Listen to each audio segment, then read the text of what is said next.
Ketika kita ingin mengetahui sebuah kemutlakan, maka yang bisa kita logikakan, yang bisa kita pikirkan, yang bisa kita otak-atik dengan logika, itu hanya tentang wujud kemutlakannya ada atau tidak dan ketunggalannya. Saya ulangi, ketika kita membahas dan berpikir tentang Tuhan, tentang kemutlakan, maka hanya ada dua yang bisa untuk dicapai logika manusia, yaitu premis apakah yang mutlak itu ada, pertama.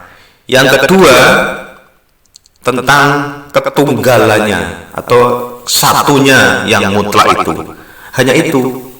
Yang lain itu tidak bisa dibahas, tidak bisa dipikirkan dengan logika manusia. Jika yang mutlak itu sudah ada dan tunggal, artinya kemutlakan itu juga memiliki standar logika yang mutlak juga. Jadi dalam kemutlakannya, yang mutlak itu memiliki logika yang mutlak juga. Karena kalau tidak ada logika yang mutlak, tentu logika manusia di perbatasan itu juga tidak ada. Jika kita manusia punya logika yang terbatas, maka tentu pribadi dalam kemutlakan itu punya logika. Bedanya, logikanya mutlak atau tanpa batas. Sehingga karena logikanya tanpa batas, maka logika manusia yang terbatas tidak akan mampu untuk memikirkan maupun mengolah logikanya. Kita hanya akan menemui keadaan pemikiran yang tidak jelas, mengambang, mengapung entah kemana kita tidak tahu, karena referensi pengetahuan logika kita, referensi pengetahuan dan logika kita itu terbatas, sehingga tidak akan mungkin kita itu memikirkan sesuatu yang tidak terbatas, memikirkan suatu logika yang mutlak. Kenapa? Karena logika itu membutuhkan premis. Premis itu harus valid, harus benar premisnya. Nah, ketika premis itu benar, berarti bisa diolah menjadi sebuah logika selanjutnya. Nah, premis-premis tentang segala hal yang dimiliki yang tidak terbatas itu premisnya tidak terbatas atau premisnya mutlak. Karena mutlak, maka pertanyaannya juga mutlak. Karena pertanyaannya mutlak, logikanya mutlak, maka jawabannya pun juga mutlak. Mutlak di sini maksudnya di luar pengetahuan kita yang terbatas. Kita jangan memaksa diri karena kita dipastikan tidak begitu mampu, ya. Dapat dipastikan kita tidak mampu untuk mengetahui semua hal yang ada dalam kandungan pengetahuan tanpa batas tersebut. Dipahami ini? Makanya dalam agama Islam itu ada larangan untuk membahas masalah Allah, untuk membahas masalah Allah. Kenapa? Karena memang nanti tidak akan kita menemukan kefahaman yang betul. Karena bagaimana pada sesuatu yang mutlak itu, yang esa itu adalah sifatnya mutlak. Bagaimananya itu mutlak. Bagaimana yang mutlak itu, atau bagaimana Tuhan, yaitu mutlak. Tidak bisa kita bongkar karena keterbatasan kita sendiri. Seperti ada ayat Allah memiliki arsy atau duduk di atas arsy. Itu kan kondisi bagaimana Allah, bukan menceritakan tentang ada atau tidaknya Allah maupun tentang ketunggalannya Allah. Nah, di situ kita tidak bisa kita itu memikirkan apa itu ars, apa itu bagaimana bentuk ars, tujuannya apa Allah membuat ars, kemudian ars itu makhluk bukan. Nah, itu yang tidak bisa kita bahas. Mengapa? Karena dasar premis kita pengetahuannya terbatas. Jadi dalam kemutlakannya, yang mutlak itu bebas dalam berlogika. Maksudnya logikanya itu mutlak. Logikanya mutlak. Nah, dalam kemutlakan itulah kita hanya diberi kesempatan untuk membuka pintu depan, pintu gerbang lah ya. Jadi ketika kita hanya bisa masuk di pintu gerbangnya di dalam halaman itu, kita nggak bisa masuk ke dalam, dikunci sama yang mutlak itu. Jadi ibaratnya kita itu berjalan masuk ke suatu gerbang. Nah, kita itu diizinkan masuk hanya pintu gerbang.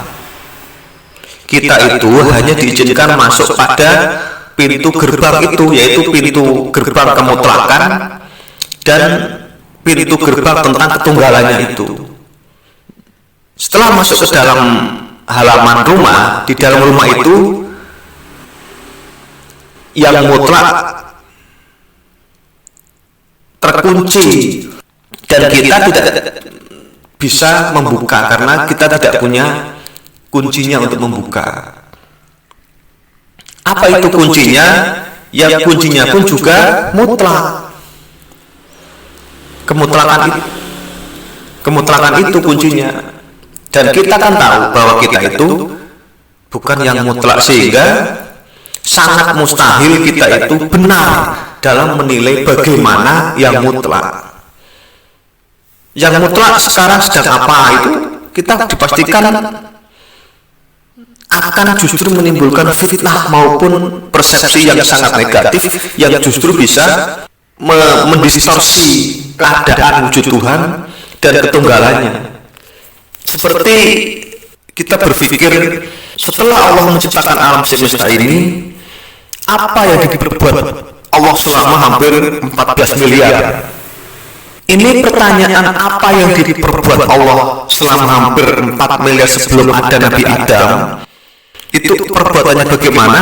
Ini tidak bisa kita pikirkan, tidak bisa kita temukan jawaban yang betul, tidak bisa diotak-atik menggunakan logika. Kenapa? Karena mutlak sifatnya.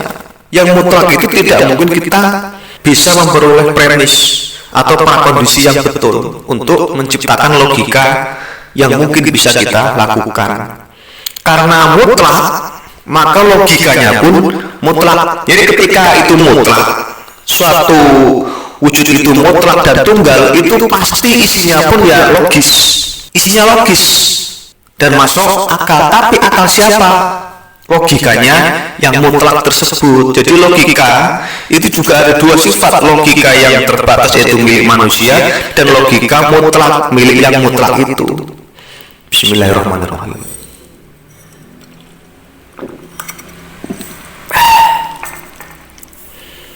Jadi apa yang kita lakukan dengan yang mutlak itu hanya ada di halaman rumahnya. Oh tahu ada rumah. Oh tahu rumahnya satu. Itu toh. Itu saja. Setelah itu nggak boleh kita buka pintu protes. Kok pintunya begini? Kok ada apa namanya? Ada lampunya kok seperti itu bentuknya. Ada lampunya kok begitu. Itu kan tidak bisa kita protes. Ya terserah dia kan, karena yang mutlak itu kan tidak bisa kita atur-atur. Memangnya siapa kita? Itu logisnya seperti itu. Jadi di dalam rumah tersebut itu tuan rumah punya rumah punya di dalam rumah tersebut tuan punya rumah punya kekuasaan untuk berbuat apa saja yang dilakukan oleh tuan rumah itu kan bebas, sendirian bebas. Tunggal kan bebas, berarti tidak bisa kita komentar atau ikut rembuh atau protes atau protes. Dengan keadaan tersebut kita tidak boleh mengetahui bagaimana ada dua sikap kita. Ada yang justru kalau begitu tidak perlu kesini saja, pulang dia. Kenapa? Karena dia sudah termakan oleh pikiran bahwa dia tidak mengakui suatu ada lalu nggak tahu bagaimana. Ini kan justru tidak masuk akal. Jadi ketika kita sudah akal kita menerima, logika kita menerima itu ada kemutlakan dan ada ketunggalan, itu sudah selesai, itu saja. Selebihnya itu kita harus menghargai privasi. Begitu ya, privasi ya, kita katakan privasi rumah, privasi penghuni rumah. Kita nggak boleh sembarangan masuk rumah. Dan memang ada sebagian mungkin Rasul atau para wali diberitahu tentang isi, tapi sebagian saja, tidak akan sebanyak yang ada di dalam kemutlakan itu.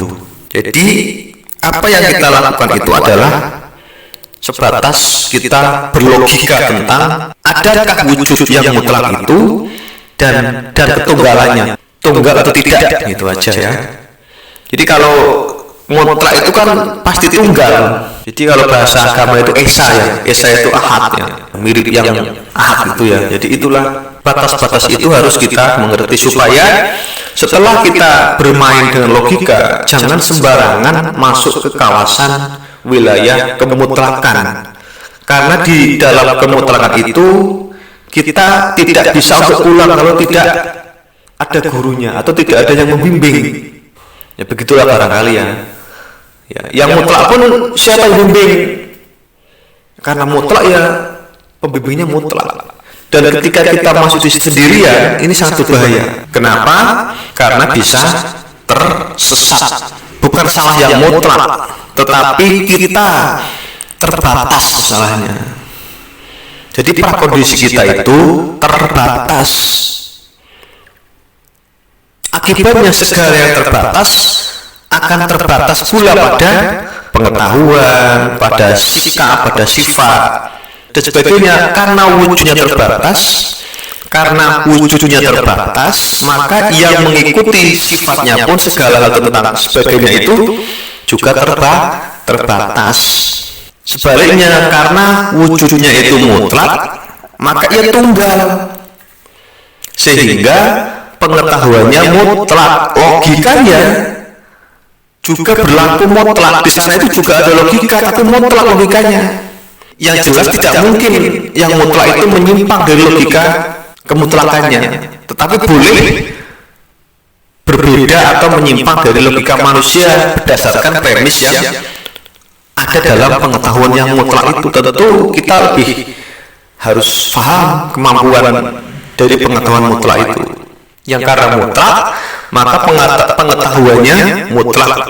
Dengan pengetahuan mutlak, maka premis dan prakondisi yang dibuat itu mutlak. Ketika prakondisi dan premisnya mutlak, maka ada sintesa pertanyaan yang mutlak. Maka jawabannya juga mutlak. Mutlak itu kita tidak tahu. Jangan sampai kita melangkahi dari batas-batas yang kita punya. Karena di samping bisa menimbulkan sesat pikir, juga menimbulkan sesat perilaku, sesat keyakinan. Nah, bagi orang yang beragama ini ada kelebihan. Orang beragama itu ada kelebihannya. Bagaimana coba? Nah, ketika kita hanya mampu untuk menjangkau yang bisa kita jangkau, yaitu tentang wujud yang mutlak dan ketunggalannya, hanya itu saja, maka tentang bagaimana yang mutlak itu kita kekurangan pengetahuan. Karena kekurangan pengetahuan, orang beragama itu pinter. Di mana dia ditaruh yang mutlak itu? Di dalam keyakinan.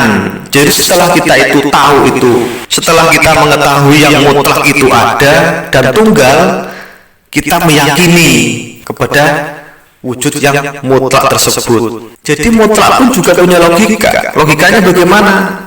Ya yang tahu yang mutlak itu. Hal yang tidak mutlak ya tidak akan tahu.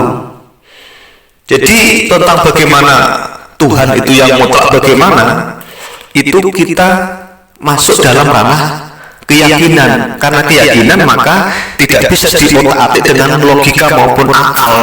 Ini batas logika manusia. Jadi jangan sampai kita melebihi batas itu. Yang jelas ada sifat yang tidak mungkin lah. Jadi contoh begini, yang mutlak itu mustahil menjadi yang terbatas. Ini yang mutlak. Yang mutlak itu mustahil menjadi yang terbatas kecuali dia akan terbatas. Yang mutlak itu mustahil dia menjadi yang terbatas kecuali dia yang mutlak itu menjadi terbatas. Karena terbatas, maka hukum-hukumnya juga terbatas, wujudnya pun terbatas. Maka apa yang ada di alam keterbatasan ini semua terbatas, tidak ada yang mutlak. Bisa dikatakan di alam semesta ini tidak, di alam raya semesta ini wujud Tuhan itu ada di kemutlakan. Jadi kita tidak akan menemui Tuhan atau melihat Tuhan di alam semesta ini karena wujudnya itu tidak terbatas, sehingga tidak mungkin menampakkan diri dalam kondisi dan premis terbatas. Ini kan terbukti kan, bahkan para nabi, para rasul itu tidak pernah ada yang melihat Allah itu, tidak pernah ada dan tidak ada yang melihat Allah. Nabi Musa itu hanya berkata-kata dengan suara. Nabi Muhammad juga sama. Bukti bahwa di dalam materi ini tidak ada wujud Tuhan. Tuhan itu tanpa batas, dia posisi di yang tidak terbatas. Di materi itu tidak ada wujud materi yang berupa Tuhan. Makanya kan ada banyak keliru kita itu. Tuhan di mana-mana itu kan keliru itu. Premis keliru. Saya melihat Tuhan tertawa kan tidak masuk akal kan. Saya melihat Tuhan jatuh di lantai. Inilah logika manusia yang sudah sesat. Saya melihat Tuhan duduk di kursi atau melihat Tuhan terbang di angkasa, ini tidak bisa begitu. Ini ya masih membingungkan kita itu. Yang begitu itu tujuannya apa nggak jelas ya. Karena yang jelas secara hukum logika kontradiksi itu yang mutlak tidak akan pernah berada di yang terbatas kecuali yang mutlak itu menjadi terbatas. Oleh karena menjadi terbatas maka dia terbatas, bukan yang mutlak, artinya bukan Tuhan. Jadi misalkan ada orang mengaku Tuhan di bumi yang nyata ini, itu orangnya kelihatan ya bohong itu pengakuannya. Begitu juga orang yang mengakui melihat Tuhan maupun mengakui keberadaan Tuhan dalam bentuk materi di bumi ini, di dunia ini, juga pengakuan itu batal karena jelas itu tidak diterima secara logikal waras. Jadi tidak ada wujud Tuhan dan yang mutlak itu dalam wujud materi di yang terbatas ini. Jadi supaya dibedakan, ini ilmu ya, bukan menang-menangan logika, ini ilmu. Supaya kita paham mana yang boleh kita logikakan, mana yang tidak mungkin kita logikakan. Bukan tidak boleh, tidak mungkin kita itu melogikakan secara betul tentang kemutlakan karena keterbatasan kita, keterbatasan pengetahuan kita sendiri.